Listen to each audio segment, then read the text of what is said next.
2021 has been by far the best year of my art and entertainment career. I mean, for one thing, I feel like I significantly improved at drawing, writing, and storytelling. Maybe most so storytelling, because, you know, this is the year that I figured out that I could do goofy voices and characters that people find kind of funny. Hey, you demon hunting goons, wherever you are out there. You sure this isn't a demon? It just looks like a horse with self-esteem issues, if you ask me. I says, webs? Webs. You thought this dinosaur was gonna shoot webs like a spider. I tried again and again, punching the penguin over and over again, and it didn't seem to do very much. When he swings it, he can channel his elemental skills through it and hit Earth with such force that he can level a mountain. Well, maybe not the mountain, but small hill, still impressive. But beyond that, and kind of even more special for me, is the fact that Multiverse Tales went from being that failed book series I did once, to being a recurring series of videos on this channel that has over 1.5 million views now. And it doesn't just involve my own original characters, it involves tons of original designs and characters from the awesome artists of the PopCross community. That makes it feel so much cooler. And then of course the cherry on top of all of this is the fact that I made twice as much money this year as I've made in any other year of my career, from a combination of YouTube ads, sponsorships with Skillshare, and my online store. I mean, the numbers that I'm showing are all in Canadian dollars, so it's not real money, but, you know, I can use it to buy maple syrup, or refurbish my moose, or fix up my igloo, so it's still pretty useful. So I thought, seeing as how this is the last video of the year, it would be kind of fun to do a year in review sort of video. Take a look at the top 21 drawings on the channel from this past year, see what I learned from doing those drawings, or talk about why that drawing was special, or if a series was spawned from the video it's from, and then after all that, I'll give a little breakdown of what I've got planned for Multiverse Tales going forward into next year. I did consider getting the community to vote on my best drawings of the last year, but I thought sending out a message to my subscribers saying, hey, tell me how great my drawings are, would be, you know, a little bit cringy. Did you think that was good? Tell me I'm good. Tell me it was good. Tell me I'm good. Tell me I'm good. Tell me that was good. Tell me I'm good. Tell me I'm good. Tell me I'm good. So I just went with the ones that I like the best. Let's get into it, shall we? Let's go. Hit like if you want. Subscribe if you feel like. But either way, enjoy the show. Number 21 goes to Luca if he was in Mortal Kombat. This is from What If Famous Cartoons Were in Mortal Kombat, and I like that episode in general, but this was the standout drawing from it. There are lots of things I'm doing better nowadays in terms of my rendering from when I did this drawing, but I really like the pose on this, how the tail is kind of swooping in front of him and helping frame the character, as well as how the water kind of helps sell the movement as it's drooping off him. Adding little bits of water or saliva or blood or those kinds of things as accents is something I started doing a lot more this year, and I think it's really helped sell movement or just add a little bit of an extra interesting layer to my drawings. I also really like doing the transition of scales to skin on this one. I referenced images from the movie. Obviously it's more interesting when you actually see it in movement in the movie, but I do like how it looked in this drawing. Number 20 goes to Naruto in space. A whole bunch of people had suggested that I do something with Naruto, and I finally started reading it this year, and I really loved it. For this episode, I wanted to do something like a mix between mech armors and superheroes, and I think doing jet suits and making Naruto in space was a really good combination. I like how all the elements in this piece help frame the character and how he really pops out from the blue background. The buildings, if you actually take the time to look at them specifically, are pretty hacked together, but in the context of the whole piece, I think it all works really well. Also, this was one of those drawings where I realized that making weird eyes for characters really makes them stand out in an interesting way. Number 19 goes to Clayvolt. This was my fusion of Electro and Clayface from my Batman Spider-Man Fusions episode in my weird Marvel and DC Fusion series, and the thing I really loved about this one was the textures. I've started noticing that a lot this year, that anytime a character has a simple-ish design, and I can really take the time to do a lot of texturing in the coloring and shading and lighting and rendering stage, that's when a piece can really pop, and I think that's the stuff that looks best in my art style. Also, as I've said before, I really like drawing goopy sorts of characters. And I think the final beautiful touch is the backgrounds for this series. I really like adding in comic panels from both the characters that I'm pulling from. Speaking of goopy characters, number 18 has to go to Nictos of the Dark, our Nyctophobia demon from Phobias as Demons, Part 3. I talked about my design notes for this character in that actual episode, and there's a couple demons from the Phobias as Demons series on this list, and honestly, this series is probably one of my favorite things I made on the channel this year, largely thanks to Crazy for a Day, who kept suggesting for ages that I do something with phobias. This demon was one of the most interesting for the series because I had to be more creative with the creation of it and the design ideas for it, and I just really love that weird waggly jaw and the giant hands. On the less creepy side of things next, we've got a Leyla, one of our Minecraft superheroes, the very first one that I ever did. Based on the Alley from Minecraft, which isn't even in the game yet at the time of recording, this is possibly my favorite superhero I designed all year. It's definitely up there, even though she doesn't have a totally traditional superhero kind of look. I think that's what makes her a little bit more interesting than some of my other superheroes. I also tried a slightly different, more simple design for the hair and face that made for a cuter kind of look that I think works really well for the character that this is. Also, this is on the list because the Minecraft superheroes backgrounds that I designed is possibly my favorite graphic design kind of background in any of my episodes. Back into some creepy stuff for number 16, which just so happens to be my lucky number, with SCP-P778, or Mimikyu as an SCP from the Pokemon as SCPs series. This one is in the third episode, is one of my favorites from the whole series, and I am so glad that this series ended up becoming a thing. Like Phobias as Demons, it's one of my favorite things to do on the channel. And it almost didn't become a series because when the first episode came out, I liked it enough, but views-wise it was not doing super well, then slowly picked up a bit over time. I decided to do a second episode because lots of you had great suggestions in the comments, and with the second one coming out, that's when the series started to take off and convinced me to do a bunch more. Now there's 4 episodes of it out, and I'm definitely doing a 5th with legendary Pokemon next, and I anticipate doing a few more after that as well. Coming in at number 15 is the Creeping Bombadier, the creeper from Minecraft if it was a fantasy monster. I think at the time I said this was my favorite drawing I'd ever done, and you know, it definitely is up there on the list. I also talked about in this episode how at the time I'd just learned how to flesh out my backgrounds a little bit more, and I think that really is one of the most significant improvements to my art in general this year. There are episodes where the amount of effort I put into a background fluctuates, depending on the amount of time I have, and you know, a lot of the time I figure for other people and for myself, the most important thing is the character or creature design being interesting. But overall, super happy with how my backgrounds have expanded in the last year.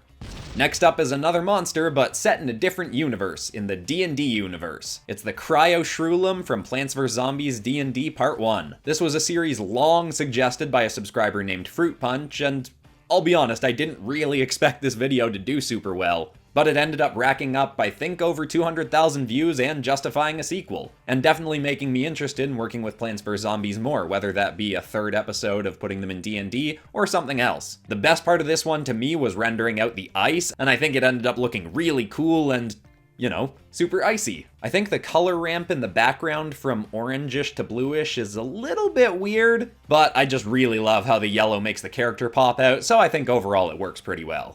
Number 13 goes to the Sapphire Gale Tide. This was an adaptation from Sapphire Sharky's submission of a superhero for the Superheroes as Dragons community redraw episode, which was also a Multiverse Tales episode. In fact, the very first episode after Battle for the Beast World, the big Avengers-style crossover episode. And the thing that I think really stands out about this one is the transition between sky to underwater. I know this whole episode is kind of me just complimenting myself, but man, I really love how I pulled off that transition. Also, I've talked a bunch this year about how I really like doing sea monsters, and looking at this, I definitely have to finally get to a sea monster episode, which I'm pretty sure I've been saying I need to do for like the entire year and haven't done.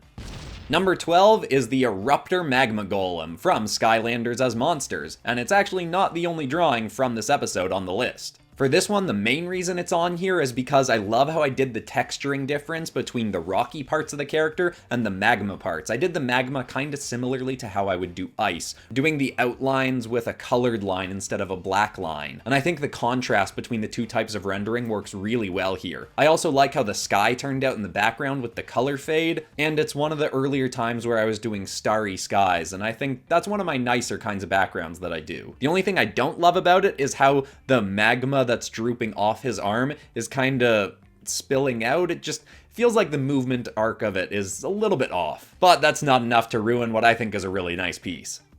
Coming in at number 11 is our Moondrop Dragon. This was from the very recent FNAF Animatronics as Dragons Part 2 episode, and it was the first time I had a dragon story that was really set in a castle, and I felt like I had to actually incorporate elements of the castle grounds into the pieces. The wall here isn't super detailed or anything, but I think it does really help this piece, having the character kind of clambering over it. Helps sell the creepiness. And then, of course, I just threw a barrel in there because I was like, yeah, barrel might be in a castle and it can help sell the scale of this creature. By the way, if anyone made the argument that, hey, this isn't a dragon at all, I wouldn't really fight you on that. I think if I do another FNAF Dragons episode, it won't be FNAF Dragons, it'll be FNAF Monsters or something, so I can try out some different kinds of creatures. For number 10, we've got Kolroja, a character who, every time I say its name, there's usually an edit right there because I have a hard time saying it. It just doesn't really roll off the mouth that well. But it's a demon, it's not supposed to be nice to say, I guess. Although I'd say my names for demons are a lot more interesting than my names for other kinds of creatures. This one, I talked about it in the episode. I love the flow, the pose, the proportions, the textures on it, especially that creepy textured neck. Look at that neck! Honestly, the only reason it's not higher up the list is because my graphic design background for the demon episodes is a little bit lacking. I think the next time I do a demon episode, I might try and redesign it a bit. And the next time I do a demon episode, it might not be phobias as demons. I probably will do another one of those, but I'm thinking the next one I might do, you know, something else as demons. A few people have suggested that I take Disney characters or Friday Night Funkin' characters. I think any of those could be cool as demons as well. Number 9 is Dragon Armor Kayla. This is a drawing of Kayla from the second episode of Battle for the Beast World, where she has armor made for her by Tayrin out of the hide of an American shielded wyvern, which was one of the very first dragons I did in my Something as Dragons series in the first Avengers as Dragons episode. It was really fun getting to draw a more evolved version of Kayla and Charlie with this kind of armor on, seeing as how she was the character that started out the whole series of Multiverse Tales on this channel. Which, by the way, at the time of recording, Biomech Kayla was the only Multiverse Tales episode that didn't come out in 2021. It feels like this series has been going on for years, but really it has mostly just been this year. Anyway, this is my favorite drawing of Kayla in existence, and definitely my favorite drawing from the Battle for the Beast World crossover storyline. Speaking of original characters, number 8 goes to Koshmara Noroi, or Marra for short. Admittedly, part of the reason for putting her in here is I'm just kind of biased by how excited I am for her story arc in Multiverse Tales, especially for in the episode that you're all gonna see in a few days. The writing for this character has been heavily inspired by me watching Arcane, the League of Legends Netflix show, because the writing in that for the characters was just so good and so emotional that I wanted to do something as emotionally impactful with one of my characters. And I really like how things are coming together with her. But also, fun fact, the reason I made her design with a lot of purple was because I was like, I don't have any other Multiverse Tales characters that have a lot of purple on them. And then I remembered that Tayrin does have a lot of purple on him. But both these characters are probably going to get redesigns eventually. I mean, Marra's going to keep getting more demon-like, so I'm definitely going to draw her with her curse more evolved at some point. We're back to another Pokemon SCP for number 7 with SCP-P212. I honestly can't fully express why this is my favorite Pokemon SCP I've done, or why it's by far one of my favorite drawings I've ever done, because there's nothing super intricate about it, but I think part of what I really like about it is the fact that it only took me about 2.5 hours to do, which is less time than most of my drawings. They usually take 3 hours and 15 minutes or so, and yet it looks more detailed and more cool than a lot of the other stuff I've done this year. Also, I don't think I mentioned this with the Mimikyu one, but I really love the background template I made for my SCP episodes. I think it's probably the best one I've got on the channel. Maybe just behind or tied with the Minecraft Superheroes ones. Number 6, the Mech Iguana, our Arced Iguana from Ben 10 as a mech armor. It's bringing together a whole bunch of the best stuff on the channel. Ben 10 drawings, mech armor drawings, and I think it's the perfect level of detail for a mech armor in my style. I mentioned in that episode that I don't think it does the best job representing the character that it's adapted from, Arced Iguana, but I just love the proportions, the rendering, the design, so gotta put it on the list. I actually like the drawing so much that it became the main centerpiece drawing for the last PopCross Studios shirt I designed. Probably about time I design another one of these. But we'll see, maybe sometime early in next year. If anyone asked me what my favorite mech armor I've ever designed was, I'd say it was this one. So far, that is. We're into the top 5 now, starting with L8, our SCP-999 as a superhero.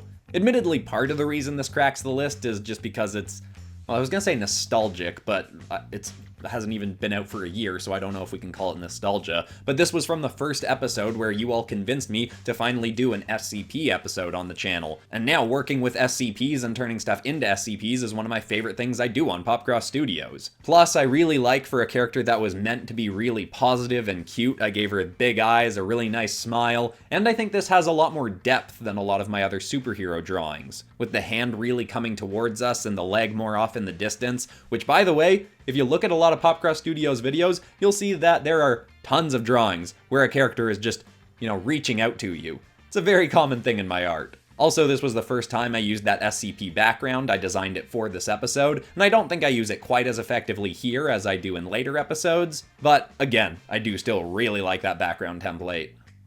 Coming in at number 4 was a no-brainer to have high up on this list, and that's the monolithic Shin God. This was Shin Godzilla turned into a dragon, and admittedly I wasn't really sure at the time how I was going to make Godzilla a dragon, so I just decided to make it a wyvern, and I think that turned out super well. A lot of the time when I'm drawing dragons, I'll spend about 3 hours on them, but this one, I was ahead of schedule before starting this episode, so I said, okay, I'm going to use my extra time to make this the best dragon drawing I've ever done. Spent about 5 or 5.5 hours on it, and I think it well paid off. I like how after this video, my cloud drawings evolved to be a little bit more cartoony to match the rest of my style, but I think for this drawing specifically, the sort of hazy, gross clouds actually work really well. For number 3, we've got another of the Skylander monsters with Dark Spyro as a dragon. I mean, he already is a dragon, but as a more monstrous kind of dragon. Honestly, if I'd done the sky in the background slightly differently, put a little bit more into it, I think this probably could have taken the number 1 slot. But the thing that really makes this one for me is the design of the head and just the creature in general. I really love how the wings are slightly different from what I usually do. I focused more on the silhouette than made the design kind of fit into that silhouette. I made sure to have part of the wing framing the character's head, and then for the head, the lightning on the horns I think turned out really cool, and I took a lot of Monster Hunter inspiration for the creature's head design and its neck, and I think that paired with the texturing just made this thing so awesome looking. Thanks to everyone who encouraged me to do Skylanders stuff. I promise there is going to be more to come. Number 2, SpiderBat, Night of the Six. Now, anyone who remembered that this episode existed before me mentioning it just now probably knew this was going to be very high on the list, because it's one of the few times where all the art in an episode was for one big unified piece. I mean, I guess I also did that recently for the Penguin Vengers. Maybe I should have put that drawing on the list too. I don't know, but anyway, with this one, I just absolutely love how everything about this piece turned out. The composition, how the two characters stand out enough, but are also kind of integrated together, how there's elements from the villain spilling in the background, how I've got a good layering of different kinds of buildings with different renderings to them, even though they're pretty simple. Like with the Naruto and Space piece, they work just well enough that they don't distract you with the fact that they're not detailed. And obviously it was really nice seeing how my art had evolved, because this was an episode where I was drawing SpiderBat like I have once a year for the last 5 or so years. Also, I think the story in that episode was really fun. But maybe this hit higher up on the list just because, we just recently got Spider-Man No Way Home, and I'm still just buzzing from how awesome that movie was. Now, just before we get to number 1, I want to do an in memoriam. Things we've lost from the channel this year. For one, the old PopCross Studios space. Technically, I still have that apartment until the end of February, but I don't think I'll film any more videos in there. I am getting rid of that apartment, and I've already started taking down the posters and everything. I'll probably move again at some point in late 2022. The next thing is my garbage kaiju backgrounds. Back from earlier in the year when I started doing kaiju episodes and I did really, really low detail buildings in the background as just kinda random blocks. Now we have my only slightly low effort kaiju backgrounds. And finally, my super short hair. Back from when earlier in this year and, all the other times on this channel when I was cutting my own hair. And now it's always doing something crazy and I don't cut it often enough. And now, of course, we have to do the number 1 PopCross Studios drawing of 2021, which is... Right, this technically isn't the number 1 PopCross Studios drawing. I mean, it's a pretty good drawing, but more so it's the best PopCross Studios creation of 2021. And that number 1 slot has got to go to good old Benny Sharp. He was a character that I created on an absolute whim after the Kaiju Slayer community redraw and Multiverse Tales episode, where I had very little time left in that week to do my second episode for the week, and I kind of threw the art together for it of animated characters as mech armors. I thought the drawings only turned out okay, so I decided I needed to make the narrator something a little bit more interesting to make the video more fun. So I tried out a shady car salesman kind of guy who didn't even have a name at the time, who has made a narrator that designs mech armors for whatever shady people come into his garage asking for an Iron Man style suit. Completely unexpected to me, the whole community seemed to totally fall in love with him, and now he is probably the best part of Multiverse Tales. At least comedically speaking. I mean, Champagne McGregor is pretty great too, but you know, I don't have a drawing for Champagne McGregor yet. That'll happen in Sharp v Champagne Dawn of Justice, which is the working title for the Benny Sharp Champagne McGregor Multiverse Tales episode, which I guess I might as well announce, since I kinda just have announced it. That's most likely gonna happen within the first 2 months of 2022, and I've already got a bunch of the storyline mapped out for it. It's gonna be pretty fun. But of course, the next Multiverse Tales episode is the very next episode on this channel, which is going to be continuing Koshmara's storyline that we started in Benny Sharp Saves Christmas from Lots and Lots of Demons, and is going to involve a whole bunch of community-submitted hero killers. In, of course, Eloise Ludum's Death Arena. The story's largely going to revolve around Marra and be from her perspective, but I won't reveal how that's going to happen, because, you know, the video comes out pretty soon. And I finally did a drawing of Eloise Ludum for that episode. Probably going to be the first drawing of the video. Then I'm also planning early next year to finally introduce the kid.